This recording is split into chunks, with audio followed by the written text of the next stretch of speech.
Shalom Bapak Ibu Saudara, kita kembali lanjut pada pelajaran Alkitab serial khotbah, yaitu di kitab Kejadian pasal yang ke-16, dan hari ini kita sampai pada satu judul, yaitu dengan tema utama adalah dampak dosa dalam keluarga. Dan subtemanya adalah Allah tidak perlu dibantu. Apa Bapak Ibu Saudara? Temanya dampak dosa dalam keluarga dan Allah tidak perlu dibantu. Kita mulai dari ayat yang pertama sampai ayat yang ke-16, cukup panjang.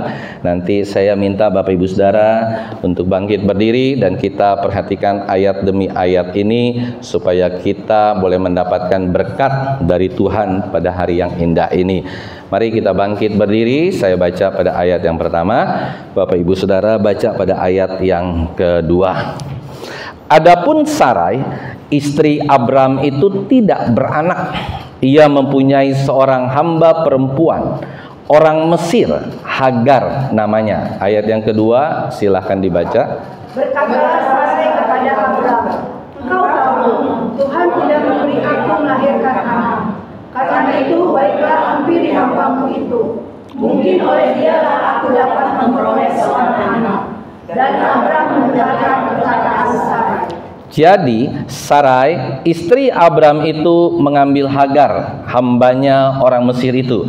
Yakni ketika Abram telah 10 tahun tinggal di tanah Kanaan, lalu memberikannya kepada Abram suaminya untuk menjadi istrinya. Ayat yang keempat. Abram mengambil Hagar, lalu mengandunglah perempuan itu. Ketika Hagar tahu bahwa ia mengandung, maka ia memandang rendah akan nyonyanya itu. Lalu berkatalah Sarai kepada Abram, "Penghinaan yang kuderita ini adalah tanggung jawabmu. Akulah yang memberikan hambaku ke pangkuanmu." Tetapi baru saja ia tahu bahwa ia mengandung, ia memandang rendah akan aku. Tuhan kiranya yang menjadi hakim antara aku dan engkau. Ayat yang ke-6, silakan dibaca. 1, 2, 3. Kata Abram kepada Sarai, "Hambamu itu di bawah kekuasaanmu. Perbuatlah kepadanya apa yang kau pandang baik." Lalu Sarai menindas Hagar, sehingga ia lari meninggalkannya. Ayat keberapa? Ke-7. Lalu malaikat Tuhan menjumpai dekat suatu mata air di padang gurun, yakni dekat mata air di jalan ke Syur. Ayat 8, silakan dibaca. Katanya, Hagar salah dengan kata Tuhan dan memandang kata ini. Jawabnya, "Aku lari meninggalkan Sarai nyonyaku." Lalu kata malaikat Tuhan itu kepadanya, "Kembalilah kepada nyonyamu, biarkanlah engkau ditindas di bawah kekuasaannya." Ayat yang ke-10. Lalu kata malaikat Tuhan itu kepadanya, "Aku akan buat sangat banyak keturunanmu, sehingga tidak dapat dihitung karena banyaknya." Selanjutnya kata malaikat Tuhan itu kepadanya, "Engkau mengandung dan akan melahirkan seorang anak laki-laki dan akan menamainya Ismail, sebab Tuhan telah mendengar tentang penindasan atasmu itu." Ayat 12. Seorang laki-laki yang lampunya seperti keledai liar, demikianlah nanti anak itu. Tangannya akan melawan tiap-tiap orang, dan tangan tiap-tiap orang akan melawan dia. Dan di tempat kediamannya ia akan menerang semua saudaranya. Kemudian Hagar menamakan Tuhan yang telah berfirman kepadanya itu dengan sebutan "Engkaulah El Roy." Sebab katanya, "Bukankah di sini kulihat Dia yang telah melihat aku?" Ayat 14. Sebab itu sumur tadi disebutkan orang sumur Roy. Letaknya antara Kadesh dan Bered. Lalu Hagar melahirkan seorang anak laki-laki bagi Abram, dan Abram menamai anak yang dilahirkan Hagar itu Ismail. Ayat 16 kita baca bersama-sama. 1, 2, 3. Abram berumur 86 tahun ketika Hagar melahirkan Ismail baginya. Tuhan memberkati. Silahkan duduk. Lu silakan duduk, udah ada yang tidur dengan nyenyak. Haleluya, udah ngorok kakok. Nah, Bapak Ibu Saudara yang terkasih, kita melihat ada satu kisah yang luar biasa dari Hagar dan Ismail. Jadi kisah ini sebenarnya sudah sering kita dengar, tapi biarlah hari ini kita bisa melihat ada banyak hal yang bisa terjadi dan pencerahan-pencerahan hari ini. Nah, begini Bapak Ibu Saudara. Suatu ketika Sarai, istri Abraham itu mandul, tidak bisa melahirkan seorang anak. Saudara yang terkasih, kita tahu bahwa di zaman itu kalau seseorang tidak mempunyai anak, maka suatu persyaratan yang sah dari perjanjian pernikahan adalah kalau seseorang di zaman itu tidak mempunyai anak, maka hukumnya adalah mereka atau Sarai atau ibu atau nyonya itu bisa mengambil pembantunya. Jadi itu adalah sesuatu hal yang sah. Jadi kalau kita mungkin hari ini tidak punya surat perjanjian seperti itu. Misalnya seorang menikah tapi ternyata tidak punya anak, ya harus jalanin terus. Tapi saat itu mereka punya satu pedoman pernikahan bahwa kalau mereka tidak mempunyai anak, maka sah istri itu mengambil hambanya. Mengambil siapa? Hambanya, hamba yang dipilih oleh sang nyonya. Nah, saudara yang terkasih, hari itu akhirnya Sarai melakukan hal tersebut dan akhirnya Hagar diajukan kepada Abraham. Pendek cerita, Abraham menerima Hagar sebagai seorang istri. Saudara, terus kisah ini terjadi sampai akhirnya Hagar melahirkan seorang anak yang bernama siapa? Ismail. Nah, Ismail ini sebelum melahirkan, Sarah sudah disindir, Sarah sudah dihina oleh siapa? Oleh Hagar. Dihina loh, tapi dihinanya tidak tegas. Kenapa? Karena Hagar ini adalah seorang pembantu. Kalau zaman sekarang seorang pembantu, kalau zaman dulu seorang hamba. Jadi nggak mungkin Hagar ini akan berani to the point terhadap Sarai. Nah, saudara yang terkasih, perhatikan baik-baik. Akan tetapi hal itu membuat hati Sarai terluka. Kalau Bapak Ibu Saudara tadi baca, terluka sekali sebagai seorang nyonya yang disindir, mandul, nggak punya anak, segala macam, sehingga hatinya sakit. Kalau saudara baca di ayat 4, 5 dan seterusnya. Dan tiba-tiba Sarai menyalahkan siapa? Abraham. Abraham disalahkan. Abraham, lihat no, kamu punya istri menghina-hina aku. Coba engkau sebagai kepala keluarga, hukumlah dia. Akhirnya Abraham, pendek cerita, Abraham bilang apa? Silahkan. Engkau mau hukum, engkau mau memperlakukan apapun terhadap Hagar, silahkan engkau lakukan. Oke, sampai di situ dulu. Saudara yang terkasih, tidak lama kemudian akhirnya terjadilah penindasan. 2 kali dibilang di ayat ini, 2 kali Sarai menindas Hagar. Apa arti kata penindasan di sini? Penindasan itu bukan hanya omongan kasar. Mungkin kasar ya, mungkin kebun binatang keluar, atau mungkin saat itu belum ada kebun binatang ya, keluar. Tapi kasar di sini mungkin Bapak Ibu Saudara yang terjadi seperti hari-hari ini, seperti pembantu rumah tangga yang ditonjoklah mulutnya, digamparlah, itu mungkin terjadi terhadap Hagar. Karena apa? Sarai ini adalah seorang nyonya, bos besar, nyonya besar. Bapak Ibu Saudara yang terkasih, sehingga akhirnya lewat 2 kali penindasan itu, Hagar pun tidak sanggup untuk tetap tinggal di naungan Abraham. Akhirnya Hagar itu keluar, pergi jauh-jauh saudara. Dan yang luar biasanya, setelah Hagar pergi, Bapak Ibu Saudara, Tuhan tetap berfirman kepada Hagar. Tuh ya, Tuhan tetap berfirman. Karena apa? Dia merasa Hagar itu diperlakukan tidak adil. Oleh siapa? Oleh Sarai. Tuhan berfirman karena hatinya Hagar sedang hancur. Tuhan bilang, ayo balik kamu kembali ke Sarai, ya kan, supaya engkau kembali diberkati oleh Tuhan di sana. Tapi tapi Hagar tidak mau, dan dia tetap ada pendiriannya. Saudara yang terkasih, sampai di situ dulu jelas. Dan akhirnya nggak lama kemudian Hagar melahirkan bayi yang bernama Ismail. Dan kalau Bapak Ibu Saudara lihat hati-hati di situ, bahwa ternyata akhirnya dia bilang, wah, ini bangsa ini akan bertengkar, akan berantam, ya kan? Bangsa ini akan menjadi kuat, bangsa ini juga menjadi besar. Karena hati-hati Bapak Ibu Saudara, jangan pernah kita bicara kepada agama seberang kita bahwa engkau adalah anak haram. No. Bangsa Muslim itu bukan anak haram. Dia anak resmi dari siapa? Abraham, anak kandung daripada Abraham, walaupun istrinya berbeda. Hati-hati ya Bapak Ibu Saudara ya, jangan sampai kita sering bilang, "Ah, lu mah anak haram, gua mah anak bener." No. Dia sama-sama, dan hati-hati.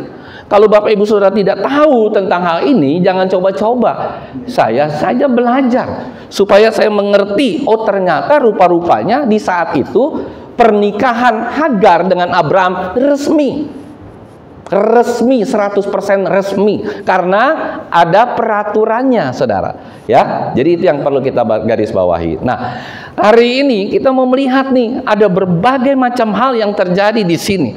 Yang pertama, kalau kita perhatikan, kita balik ya, kita udah ngerti nih ya, satu konsep ceritaan, dan akhirnya hari ini pun terjadi berantemlah antara Muslim dan Kristen, ya kan, terus kita diojok-ojok lah segala macam, apalagi pokoknya mereka itu, ya itu karena sudah terjadi kesalahan yang sangat fatal yang dilakukan oleh Sarai. Banyak pendeta yang bilang yang salah Hagar, yang salah Abraham. Saya tidak setuju dengan itu. Saya lebih setuju biang keladi. Kalau kata Benyamin, biang kerok. Siapa biang keroknya? Sarai. Semua salah, iya. Abraham salah, iya. Kenapa Abraham mau aja nerima pembantunya? Sarai salah, sangat. Hagar salah, iya. Kenapa Hagar mau aja jadi istri kedua di poligami? Semua bersalah. Tapi yang paling bersalah adalah Sarai. Yang seharusnya paling bertanggung jawab kepada Tuhan adalah Sarai. Kenapa? Karena Sarai mencoba membantu Tuhan. Sarai mencoba membantu Tuhan. Dia bilang begini, Abraham, waduh, kita sudah puluhan tahun nih mengharapkan anak, tapi anak nggak ada, mandul, ya kan? Dan saat itu, kalau suami istri tidak punya anak, yang paling disalahkan suami atau istri? Istri. Dia tidak peduli kalau suaminya mandul. Yang dipersalahkan yang paling pertama kali adalah sang istri. Kan kita nggak tahu siapa yang mandul, mungkin Abraham, mungkin Sarai.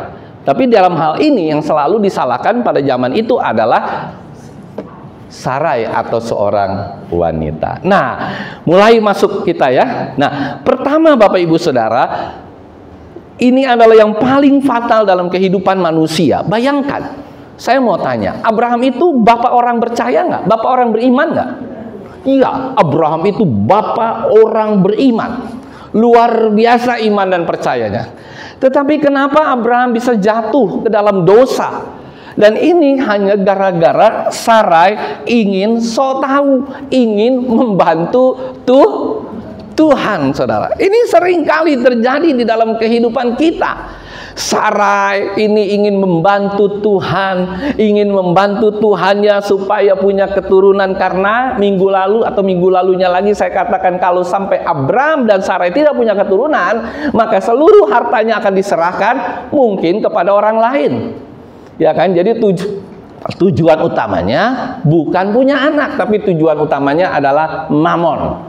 Saudara yang terkasih, kalau kita ingat hal itu, maka kita jadi mengerti kenapa Sarai begitu ngotot untuk minta untuk membantu Tuhan. Saya mau tanya sama kita semua, kita seringkali nggak melakukan hal itu dalam kehidupan kita. Saya yakin tidak ada seorang pun di tempat ini yang tidak pernah melakukan hal itu, ingin membantu Tuhan. Ada amin, saudara? Kita seringkali di dalam penderitaan kita, kesesakan kita merasa sudah tidak ada jalan keluar. Aku bantu deh Tuhan begini, aku bantu deh Tuhan begini. Ya kan, contoh lah paling gampang di dalam pekerjaan. Saya kemarin berkhotbah melayani di gereja Sahabat Indonesia Victory lewat Pak Pendeta Rahmat Gulo. Beliau setelah saya khotbah sempat bukan curhat lah ya, diskusi sama saya. Dia katakan begini, Pak, yang mana yang benar, Pak? Saya atau istri saya? Gimana, Pak?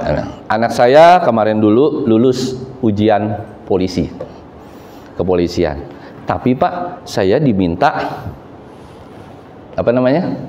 sawer, diminta uang, Pak. Nggak tahu, dia sanggup bayar itu, nggak tahu berapa ratus juta ya, saya nggak tahu apa 1 miliar atau berapa ratus juta. Si bapak pendeta loh, sama kayak Abraham, dia mau, waduh sayang nih, jangan sampai nggak jadi polisi, jangan sampai nggak jadi polisi, gitu kan? Istrinya bilang apa? Ini kebalik nih saudara, istrinya bilang tidak.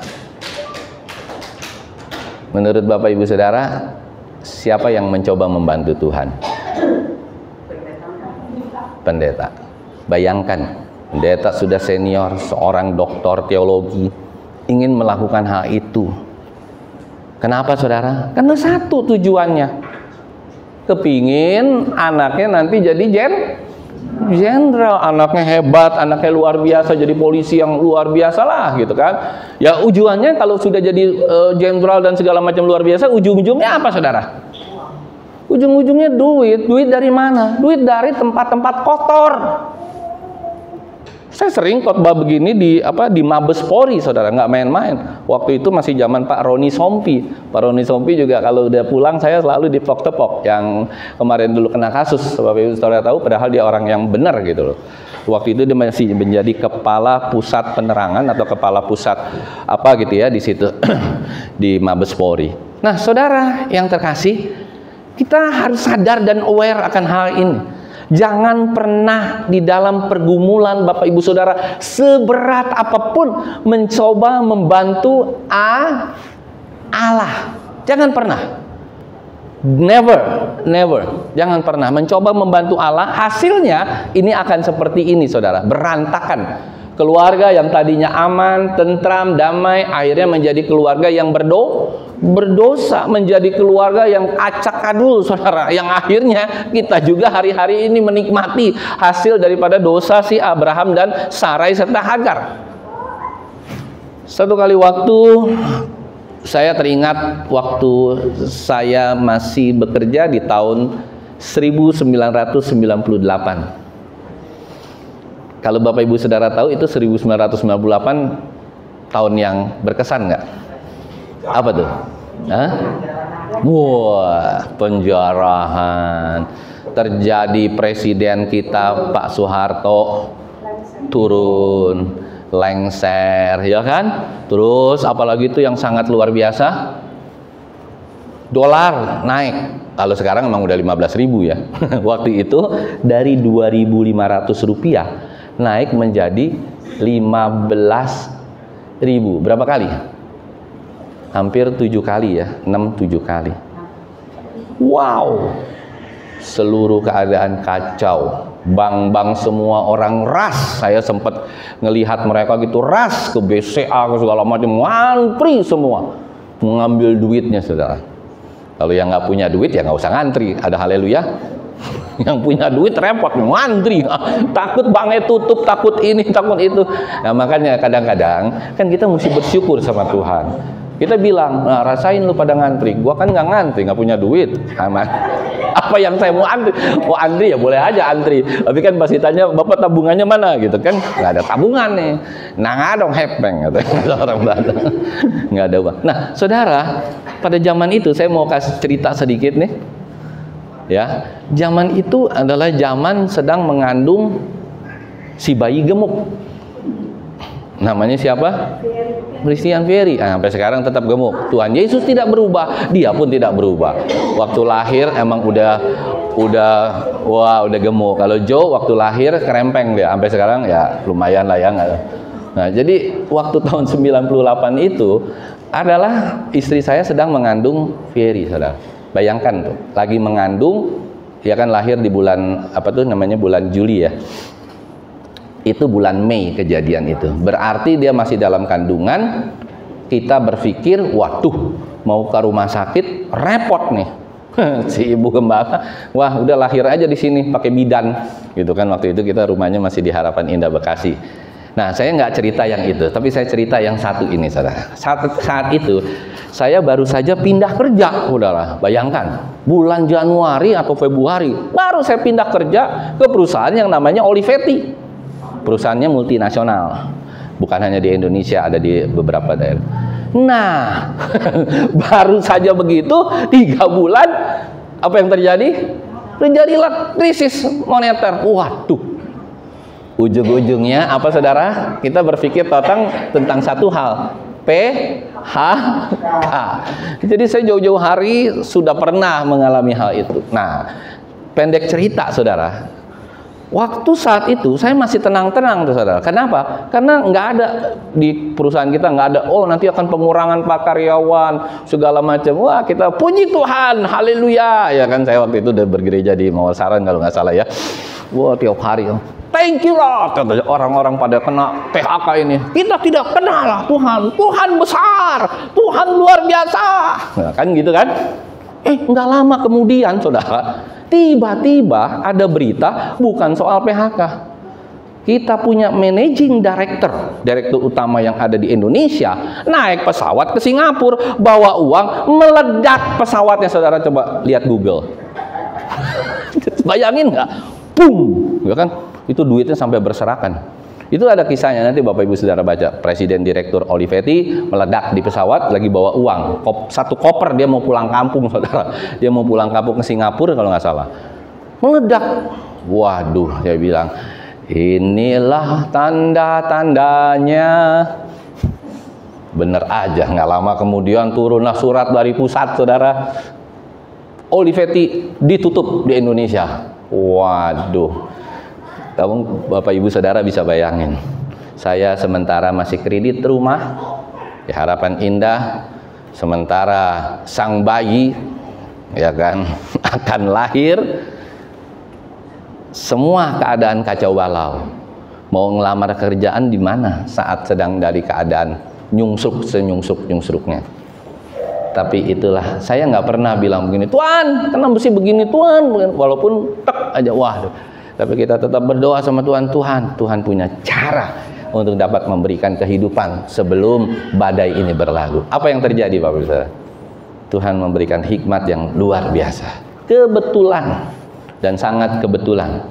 Ya, kita dikasihlah uang uang PHK. Cuman 1 bulan apa 2 bulan. Ya, lumayan ditambah tabungan saya. Nah, kebetulan saat itu bunga bank berapa persen, saudara? Sekarang bunga bank 1 tahun berapa persen, Jo, Miranda? Nggak nyampe 12, 6%, Pak. Sekarang nih 1 tahun 6%. Saat itu, saudara, tahu nggak bunga bank berapa persen 1 tahun? 60%. Bagi sebulan berapa? 5%. Jadi kalau saya punya tabungan saat itu, puji Tuhan, masih ada tabungan saya 50 juta atau 60 juta atau 70 juta, saya lupa ada tuh saat itu ya. Nah, otak saya jalan kan, Tuhan gimana nih caranya saya bisa menyambung hidup, bayar kredit rumah. Oh, orang-orang pada ras ngambil duitnya, saya nggak mau ikutan ras. Saya taruh aja, saya ke sana setelah agak sepi, saya pindahin ke deposito. Kan lumayan, saudara, 70 juta kali 5% berapa? 3,5 juta. Saya saat itu gajinya hampir 4,5 juta atau 5 juta di saat itu ya, tahun 98. Nah, saudara bisa bayangkan, saya nggak perlu mencoba membantu Tuhan, Tapi Tuhan, saya berdoa Tuhan memberikan hikmat dan akhirnya saya lakukan itu untuk menyambung kehidupan saya beberapa bulan sebelum tahun 99. Dan ketika tahun 99 itu kan udah lumayan tuh 7 bulan 8 bulan, barulah saya coba melamar kerja kembali dan puji Tuhan diterima di bulan Januari atau Februari itu. Bayangkan saudara, cara Tuhan itu luar biasa. Ada amin saudara? Dan saya sudah berkali-kali saudara seperti itu. Waktu COVID kemarin juga sama. Nggak ada penghasilan, nggak ada apa. Setahun 2 tahun. Tapi Tuhan tetap bisa memberikan. Nanti ya, untuk yang COVID, lain waktu, lain cerita. Ada haleluya? Tapi saya mau ceritakan hari ini bahwa kita nggak perlu menolong Tuhan. Dalam keadaan nggak punya apapun, dalam keadaan di luar bergelora, nggak bisa apa-apa saudara. Kita nggak bisa bekerja lagi, kita nggak bisa ngapa-ngapain lagi, sama seperti COVID kan. Mungkin kejadiannya hampir mirip, semua barang-barang susah dan yang lainnya. Tapi kita yakin dan percaya, kita tetap nggak perlu membantu Tuhan. Jangan pernah kita membantu Tuhan. Tuhan, ayo deh Tuhan begini aja. Cara membantu Tuhan bagaimana saudara? Mungkin kan kita, waduh kita panik ke sono ke sini, kita ambil duit kita, mungkin kita dagang kiri, dagang kanan, dagang. Nah, akhirnya dagang atau investasi di mana-mana, akhirnya bangkrut. Banyak teman saya yang seperti itu saudara. Dia ini ada orang jual mobil di mana tuh namanya, di airport, mobil ditinggalin, dijual, dia beli, akhirnya dia mau jual lagi juga susah. 6 bulan belum tentu bisa terjual lagi saudara. Mungkin setelah setahun lebih bisa. Dia bingung saudara, setelah diambil mobil itu, dia bayarin BPKB-nya semua, memang harganya murah. Tapi bagaimana dia jual untuk 6 bulan ke depan atau 7 bulan ke depan, karena itu masih bulan 5. Bayangin masih ada 7 bulan, mungkin kita juga belum tahu, tapi puji Tuhan tahun 99 sudah mulai kembali naik. Saya mau katakan, kalau ada dari antara kita yang mengalami hal itu hari ini, baik saudara sakitkah, baik saudara mengalami bencana yang seperti itukah, kita tetap yakin dan percaya saudara. Jangan pernah kita sok tahu membantu Tuhan, sok tahu saudara harus tunduk kepada Tuhan. Serius sama Tuhan, duduk di kaki Tuhan, minta pimpinan Tuhan. Ada amin saudara? Ada haleluya? Saya yakin dan percaya kalau itu bisa terjadi dalam kehidupan kita semua, maka kita pasti akan keluar. Dan kita akan keluar bukan seperti Sarai, seperti Hagar, seperti Abraham. Kita akan keluar sebagai pemenang. Ada amin saudara? Jangan pernah ragu akan hal itu. Ya, kemarin juga nih Jo sama Mia juga kan satu kejadian. Umurnya sama lagi. Jadi terulang saudara. Saya waktu itu umur seperti Jo. Umur berapa? 30. Saya lahir tahun 68, tahun 98 itu berarti umur saya berapa? 30 kan? Jo juga umurnya mau 30. Benar ya Jo ya? Mau 30 kan di tahun ini. Terjadilah sama. Tiba-tiba perusahaannya gulung tikar, tutup. Pas dia sudah 2 bulan sebelumnya, memang udah rencana dari beberapa bulan sebelumnya dia mau pindahkan, mau merantau ke Amerika. Jadi itulah cara Tuhan. Coba kalau enggak saudara, jadi pengangguran. Pengangguran banyak acara. Selalu cara Tuhan, jangan pernah kita membantu Tuhan. Yang penting buat kita, yang pasti dan penting buat kita hanya satu saudara, taat, setia, duduk di kaki Tuhan, berdoa, berusaha, selebihnya Tuhan yang atur. Kan ada pujian mengatakan, kau lebih, apa saudara? Tahu yang terbaik bagiku. Apa saudara? Kau lebih sanggup pulihkan hidupku. Ku percaya, ku berserah hanya Yesus. Apa saudara? Itulah yang harus kita ulang-ulang di dalam hati dan pikiran kita, bahwa Tuhan lebih tahu. Dia lebih tahu beberapa langkah dalam kehidupan kita. Dia lebih tahu segala-galanya. Tidak ada yang dia tidak tahu saudara. Ada amin saudara? Dia tahu semuanya saudara. Jadi kalau sampai tadi anak Pak Pendeta itu tidak jadi polisi, walaupun sudah lulus, Karena dia nggak mau kasih uang, akhirnya dia jadi apa ya sekarang ya? Oh, dia akhirnya jadi ini apa? Sama kayak Marvel, teknik industri di Atma lagi. Kebetulan dia bilang, Pak, lalu teknik industri itu gimana? Wah, puji Tuhan, pokoknya jalan terus Pak, nanti pasti akan Tuhan berkati. Wah, amin, kata dia. Nah, jadi saya mau katakan kita bersama bahwa pada kita semua jangan pernah ya membantu Tuhan, jangan pernah otak kita mikir ini itu seakan-akan kita perlu membantu Tuhan. No, yang kita perlu lakukan adalah kita sujud di hadapan Tuhan, kita minta Tuhan yang bekerja. Siapa dari antara kita yang mungkin hari ini sedang mengalami masalah berat, sedang ditipu oleh orang, sedang ditipu oleh kiri, oleh kanan, oleh depan, oleh belakang, sedang punya sakit penyakit, nggak tahu jalan keluarnya seperti apa, tunduk di kaki Tuhan, tunduk di hadapan Tuhan, berbicara sama Tuhan, minta arahan Tuhan. Kalau Tuhan tidak berbicara, tidak masalah. Saya mau katakan begitu. Waktu saya tunduk waktu tahun 98, Tuhan nggak bicara apa-apa, saudara. Saya nangis, saya berdoa, dia nggak bicara apa-apa. Tapi tiba-tiba, sereng, ada hikmat daripada Allah. Ayo masukin duitmu. Saya nggak pernah loh berpikir begitu. Saya bukan seorang investor, saya bukan seorang ini. Saya hanya karyawan biasa yang baru umurnya sepantaran Jo, nggak terlalu ngerti apa-apa. Tiba-tiba saya punya pikiran seperti itu kan. Jebret, beraniin diri, udah taruh deposito 3 bulan, 3 bulan lagi, 3 bulan lagi, hidup terus saudara. Sampai akhirnya saya punya pekerjaan lagi dan bisa menghidupi lagi. Dan hari ini sampai dengan umur 57 tahun, begitu banyak peristiwa demi peristiwa yang luar biasa di dalam kesesakan kita. Asal kita tidak membantu Tuhan, Tuhan pasti akan turun tangan membantu kita. Yang percaya katakan saudara percaya? Kalau yang aminnya min, nah itu nggak percaya, kurang. Bisa ya Pak ya begitu. Bapak kan seorang pendeta. No, saat itu saya belum jadi hamba Tuhan, saudara. Saya jadi hamba Tuhan umur 34 tahun. Pendeta 34 tahun. Waktu saya umur 30 belum. Tapi kenapa saya bisa melakukan hal itu? Karena saya percaya penuh kepada Tuhan bahwa Tuhan sanggup untuk melakukannya. Tanpa kita percaya penuh kepada Tuhan, kita ragu-ragu kepada Tuhan. Tuhan, bagaimana ini, bagaimana itu, bagaimana ini? Saya yakin dan percaya Tuhan akan membuat kita terombang-ambing. Saya pernah mengalami hal itu dan nanti saya ceritakan pada session berikutnya. Ada haleluya. Setelah ini terjadi nanti saya ceritakan mungkin di bulan 6, bulan 7 biar saudara juga boleh merasakan hal yang luar biasa ya. Itu yang pertama Bapak Ibu Saudara. Yang kedua, karena kurang beriman. Nah, yang kedua ini yang sangat luar biasa Saudara. Abraham setuju saja lagi asal usulnya si Sarai. Apa yang dia setujuin Saudara? Dia bilang, "Ayo deh, ambillah si siapa namanya si Hagar jadi istrinya."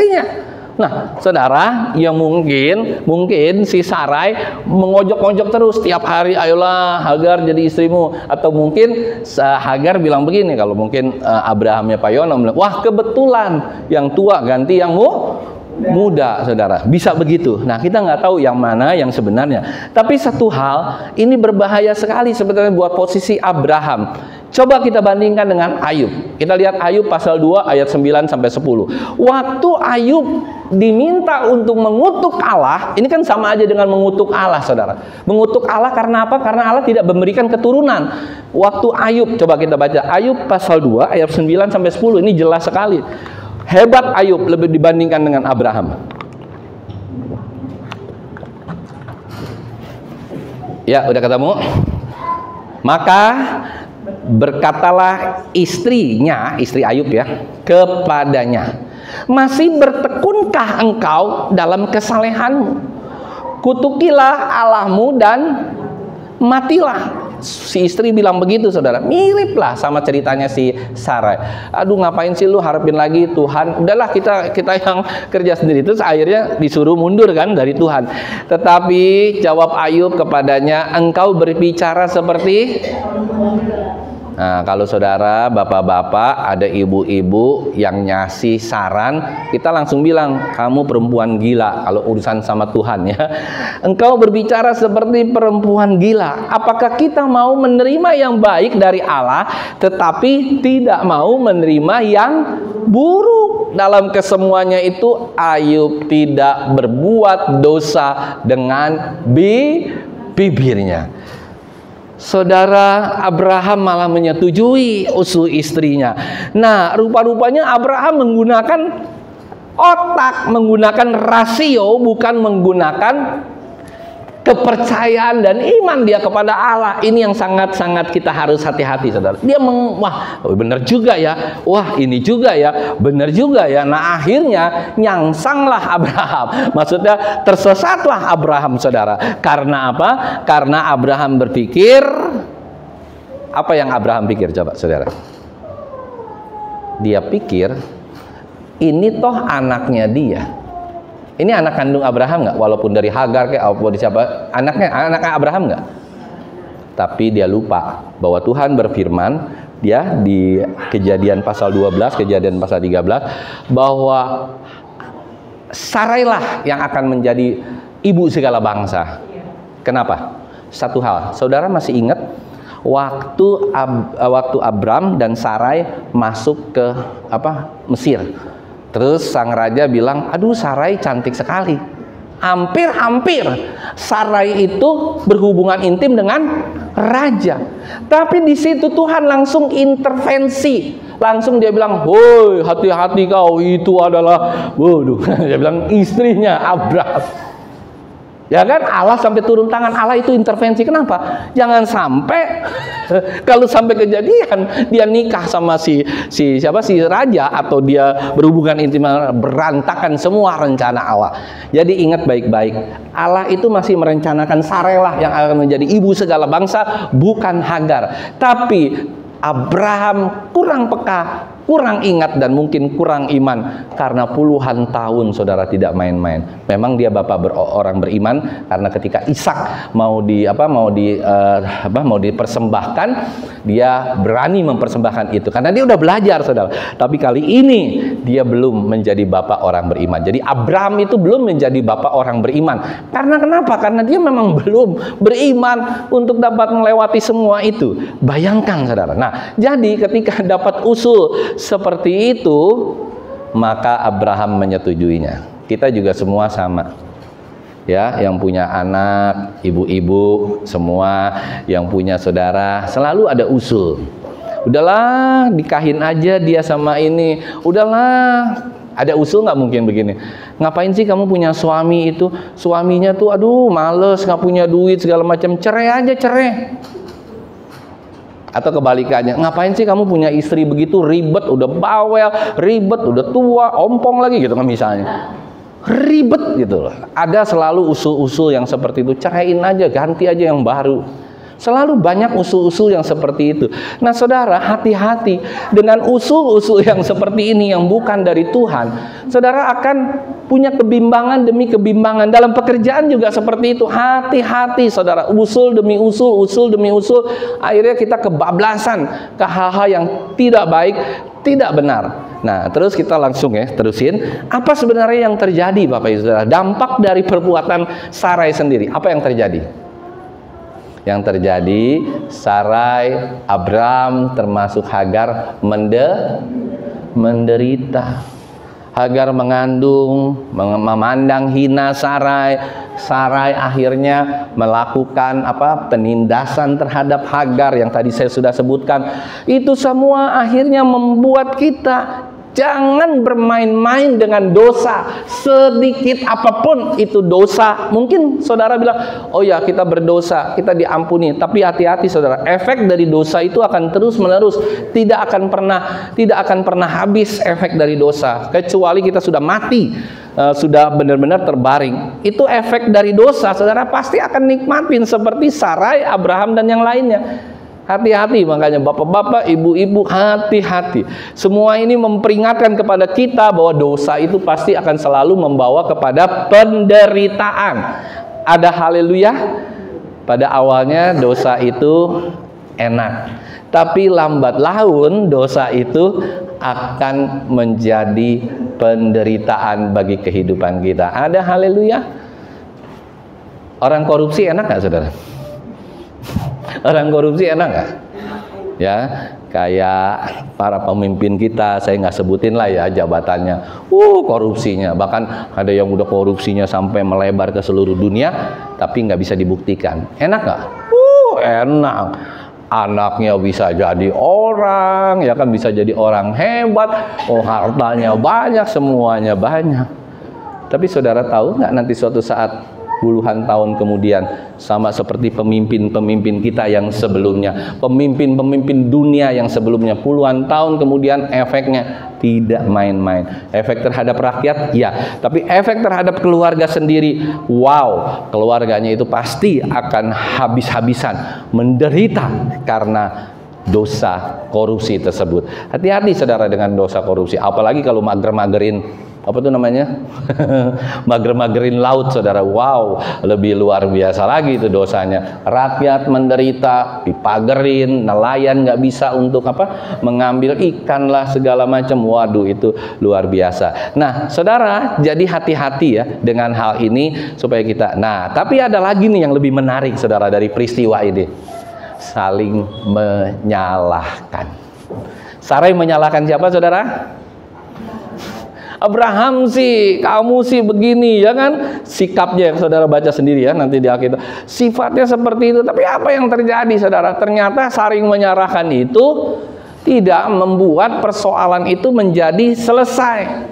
Saudara masih ingat waktu kisah Adam, Hawa sama ular?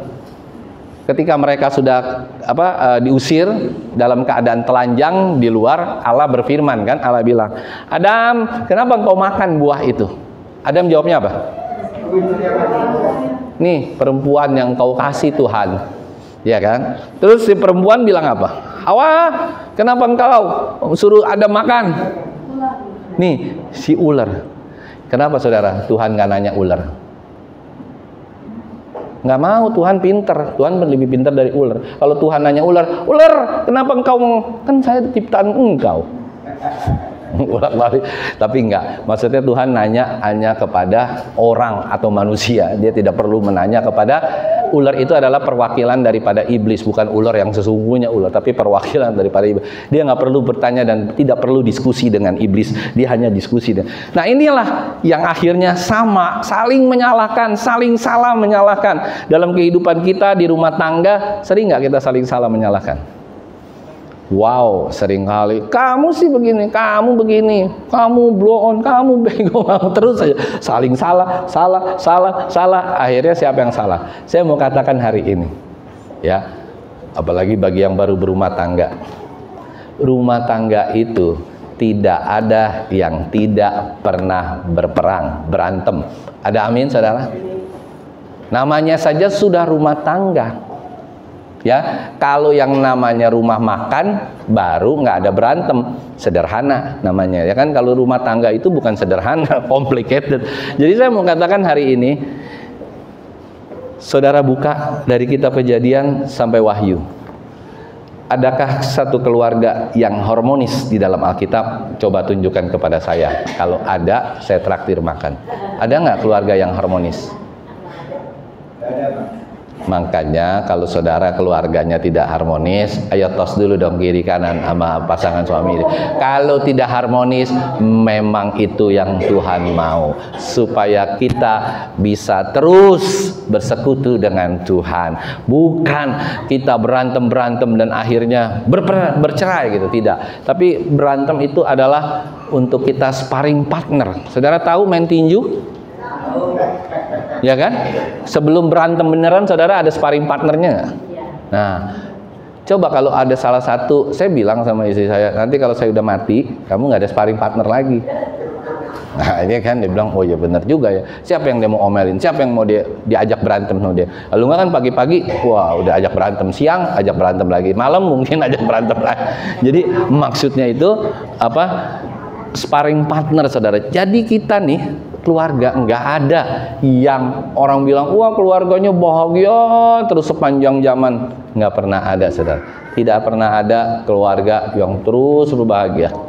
Ada berbahagia, ada berantem, ada nangis, ada ketawa. Makanya keluarga kita tuh kadang-kadang dibilang keluarga sinetron, saudara. Karena ya kadang-kadang nangis, kadang-kadang bercanda, kadang-kadang ketawa, ya kadang-kadang berantem, saudara, kadang-kadang saling ngata-ngatain. Itulah keluarga, dan memang itu real. Itu kalau nggak begitu namanya bukan keluarga, saudara. Itu namanya tempat taman bermain, tempat anak-anak bermain. Tapi bukan keluarga. Kalau keluarga pasti seperti itu. Nah, akhirnya Hagar itu lari kan dari Sarai. Nah, yang disinilah yang saya mau katakan hebatnya Tuhan kita nih, saudara. Ya, Hagar lari dari Sarai. Saya mau tanya baik-baik sama kita semua. Waktu Hagar ada di dalam kehidupan Abraham dan Sarai, menurut Bapak Ibu Saudara, mereka mengikuti nggak semua ibadah, firman Tuhan, semua yang disampaikan oleh hamba-hamba Tuhan, ikutin nggak, saudara? Setelah dia keluar, akhirnya dia tidak lagi mendapatkan hal tersebut. Tidak heran Tuhan menyuruh Hagar itu kembali kepada siapa? Sarai. Supaya dia kembali lagi ke tempat yang benar. Kalau Hagar lari, dia akan berantakan semua. Akhirnya kan Tuhan bilang, dia akan menjadi orang liar, keturunan liar, saudara. Kenapa? Sebab dia tidak kembali lagi ke dalam Tuhan. Hati-hati nih dengan pelarian, saudara. Ya, jangan sampai kita pindah rumah karena pelarian. Jangan sampai kita pindah kota karena pelarian. Jangan sampai kita pindah negara karena pelarian. Dan hal yang terpenting Bapak Ibu Saudara, ketika kita pindah kota, pindah negara, pindah apapun, yang pertama kali kita cari bukan pekerjaan. Ada haleluya. Yang kita cari apa? Kalau orang Kristen pasti carinya gereja. Cari gereja yang benar, itu nomor satu. Kalau saudara sudah cari gereja terlebih dahulu, saudara sudah beribadah terlebih dahulu, berkat pasti akan mengalir. Tidak perlu diragukan lagi. Yang percaya katakan amin. Orang boleh pergi ke luar kota, orang boleh pergi ke negara manapun, orang boleh pergi kemana-mana, orang boleh pindah rumah. Hati-hati dengan pindah gereja. Orang boleh pindah gereja, tapi carilah gereja yang benar, carilah gereja yang sehat, carilah gereja yang serius di dalam memberitakan firman Tuhan, agar di dalam perpindahan itu kita tetap minta pimpinan Tuhan, dan Tuhan tidak akan pernah berpihak kepada orang yang tidak mengandalkan Tuhan. Dia tetap berpihak kepada orang yang terus mengandalkan Tuhan. Apalagi Hagar saat itu dia sedang hancur hatinya, dan akhirnya Tuhan memberikan semangat yang luar biasa di dalam Tuhan. Ada amin, saudara? Dan Tuhan tetap menyebut Hagar itu adalah hamba Sarai. Kalau saudara perhatikan di ayat yang ke-8, yuk kita lihat, ya kan? Katanya Hagar apa, saudara? Ayat yang ke-8. Katanya Hagar, hamba Sarai, dari manakah datangmu dan kemanakah pergimu? Jawabnya, aku lari Tuhan, aku lari meninggalkan Sarai, nyonyaku. Kenapa Tuhan tidak cuma manggil Hagar? Kenapa dia manggil Hagar hamba Sarai? Tuhan ingin menunjukkan bahwa pernikahan antara Abraham dan Hagar itu bukan pernikahan yang sah. Sekalipun secara hukum agama hari itu pernikahannya sah nggak, tadi saya bilang?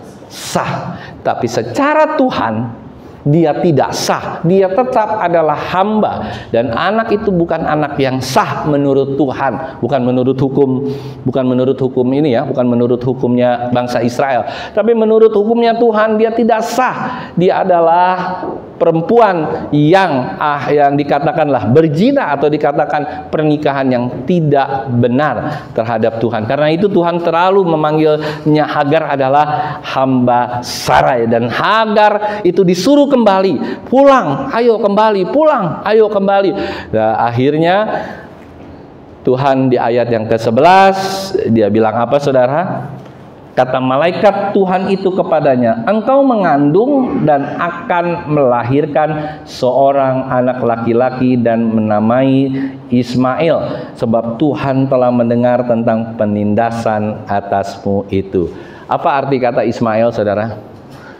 Tuhan mendengar. Jadi tetangga kita kita punya sepupu kita itu dinamain Ismail, itu berarti Muslim itu adalah Tuhan mendengar. Dia selalu mendengar keluh kesah bangsanya. Karena kenapa, saudara? Memang Tuhan sudah menubuatkan dari awal, Tuhan mendengar. Nah, terus akhir cerita ini, saudara, cerita ini akhirnya happy ending atau tidak happy ending? Tidak happy ending. Kenapa saya katakan?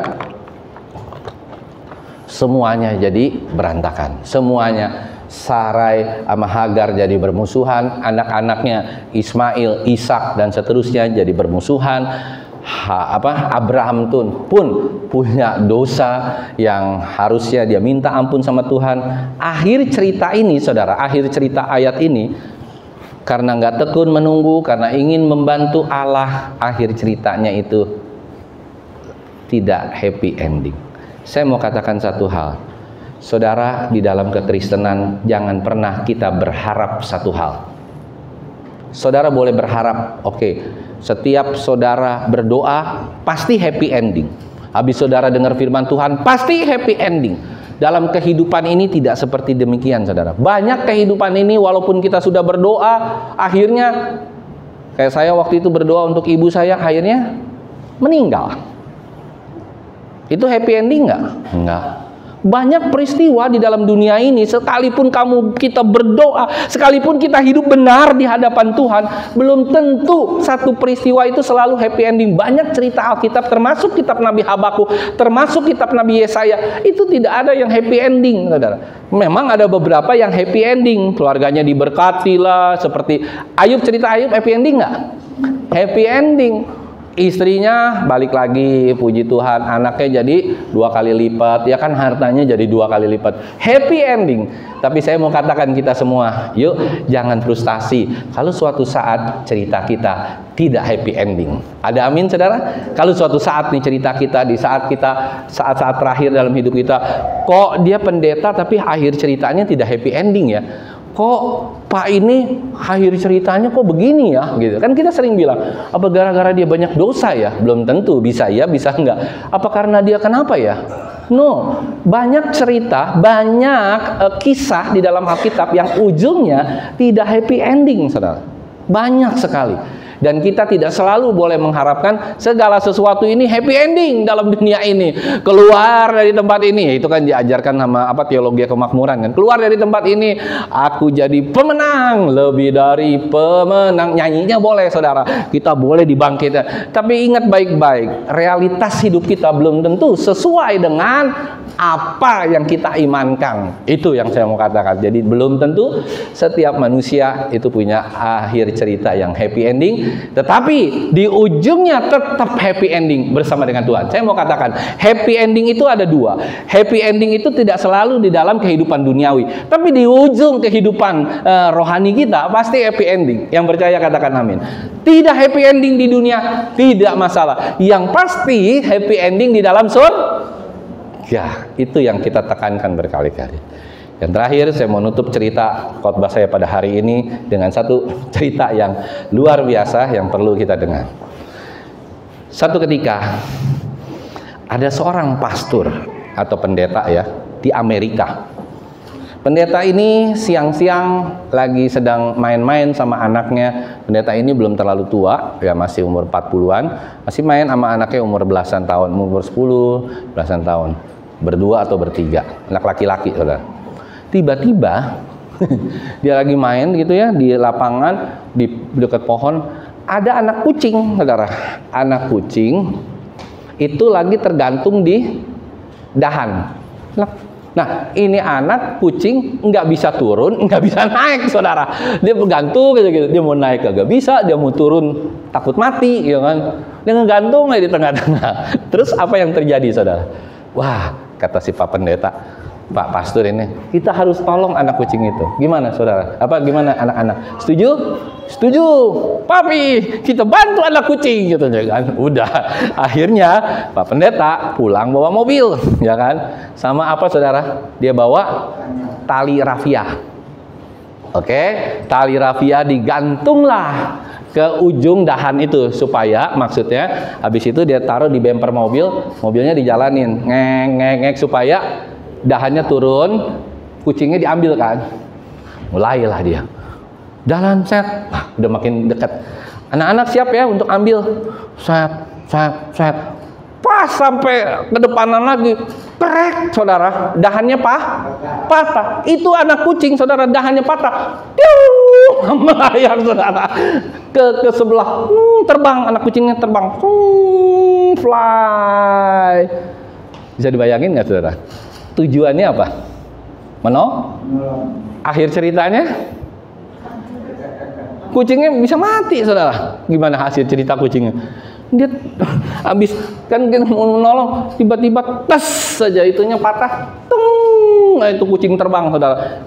Kita nggak tahu tuh kucing hidup atau mati. Oke, stop sampai di situ. Cerita selanjutnya, tiba-tiba ada satu keluarga yang lagi main di taman saudara. Di Amerika juga ya, bukannya di Indonesia. Lagi main di taman siang-siang itu. Anaknya bilang begini saudara sama bapaknya, ini bukan pendeta. Bapak, saya kepengen sekali anak kucing. Ayo, bagaimana caranya yuk? Kita mesti beli gini-gini. Anaknya bilang, nangis, ngerayu. Akhirnya bapaknya bilang, ayo kita sujud bersama-sama, berdoa di sini. Kita berdoa biarlah kiranya Tuhan akan mengirimkan anak kucing. Tiba-tiba saudara, jubluk. Anak kucing sampai di situ. Mereka sampai begini, anak kucing. Ya kan? Nah, apa sih sebenarnya dengan dua kisah cerita ini? Yang pertama, saya mau katakan tidak setiap peristiwa kejadian dalam hidup kita selalu happy ending. Itu kucing kita nggak tahu. Buat Pak Pendeta, buat anak-anaknya happy ending nggak itu anak kucing? Enggak. Dia berusaha menolong, tapi kelihatannya kucingnya terbang atau mati. Dia nggak tahu lagi tuh nyemplung di laut kayak nyemplung di sungai kayak nyemplung di apa, dia nggak tahu lagi kan. Buat yang lagi berdoa terjadi hal yang luar biasa. Kita nggak pernah tahu. Mungkin kita pikir kita menolong orang nggak happy ending. Ya, mungkin kita menolong jemaat di tempat ini, kita mungkin sudah membuat jemaat di tempat ini bertumbuh di dalam Tuhan, tapi tiba-tiba dia hilang dari tempat ini, tiba-tiba dia keluar dari tempat ini, dan kita merasa sad ending. Aduh, kenapa ya sampai terjadi begini? Kita tidak pernah tahu. Mungkin di sebelah sana ada yang lagi berdoa, minta. Ada amin saudara? Saya mau katakan dua hal. Yang sini kita harus sadar sepenuhnya. Yang kita doakan adalah biarlah bukan happy ending saja yang terjadi dalam hidup kita, tetapi juga happy ending di dalam surga. Yang kedua, saudara jangan pernah ragu dengan kuasa doa. Ada amin saudara? Berdoa saja, nggak peduli saudara. Saya tetap berdoa saja, apapun yang terjadi, proyek nggak jadi. Mungkin sampai istri dan anak saya juga, wah ini kok nggak jadi, wah ini begini nggak jadi. Berdoa, pasti buka jalan. Tuhan pasti buka jalan. Yang penting tugas kita berdoa, baca firman seperti kedua orang ini, dan akhirnya Tuhan memberikan. Nggak ada yang sia-sia dari doa. Yang percaya katakan amin. Kalau saudara sedang mengalami masalah hari ini, jangan pernah takut, jangan pernah ragu, jangan pernah saudara berpikir yang lain-lain. Kita nggak perlu berpikir apakah akan happy ending, apakah akan sad ending. Tugas kita berdoa, meminta kepada Tuhan, dan izinkan Tuhan bekerja. Jangan membantu Tuhan sekalipun, sehingga Tuhan yang akan bekerja. Tuhan akan turun tangan. Pemazmur katakan, begitu juga dengan Amsal. Ketika kita berserah kepada Tuhan, Tuhan akan bertindak dalam kehidupan kita. Yang percaya katakan amin. Supaya kita di semua di tempat ini semakin tetap yakin dan percaya bahwa lutut kita, doa kita itu bukan sesuatu yang sia-sia. Mungkin saudara berpikir, hari ini doaku tidak pernah dijawab. Mungkin hari ini sudah bertahun-tahun, Pak, doa saya tidak dijawab, sudah 10 tahun, 20 tahun, 30 tahun, tapi kok saya begini-begini aja. Hei, hati-hati. Doamu itu tetap dijawab oleh Tuhan. Sekalipun nanti dia jawab di dalam kerajaan surga. Yang percaya katakan amin. Dia tetap jawab doa kita. Dia tidak pernah lupa terhadap doa kita. Dia tetap melihat apa yang kita lakukan tanpa perlu pertimbangan apapun dari kita, tanpa perlu apapun yang kita katakan. Tuhan tahu apa yang kita perlukan dan inginkan dalam kehidupan kita, supaya kita tetap beriman kepada Tuhan. Jangan pernah kendor iman dan percayamu kepada Tuhan, supaya kita tetap berkenan di hadapan Tuhan. Amin. Tuhan memberkati.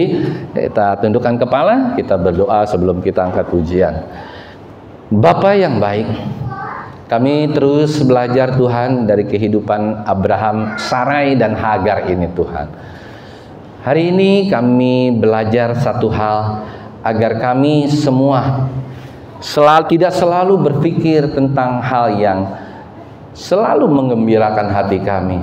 Tetapi dikala sad ending pun akan Tuhan ubah menjadi sukacita yang luar biasa. Mungkin hari-hari ini kami tidak tahu apa yang akan terjadi dalam kehidupan kami ke depan. Kami sudah tidak punya harapan, kami sudah tidak punya apa-apa lagi dalam kehidupan kami. Tapi kami tetap yakin dan percaya bahwa Tuhan terlalu tahu apa yang akan Dia lakukan terhadap kehidupan kami di depan kami. Terima kasih Bapa yang baik. Izinkan kami semua Tuhan, untuk kami tetap beriman kepada Tuhan, tidak perlu membantu Tuhan, tidak perlu menyatakan bahwa akhir sebuah kisah kami selalu happy ending. Tetapi kami yakin dan percaya, happy ending kami bukan ada di dalam duniawi ini, tapi happy ending kami ada di dalam kerajaan surga. Surga yang kekal sudah menanti kami. Haleluya. Amin. Tuhan memberkati.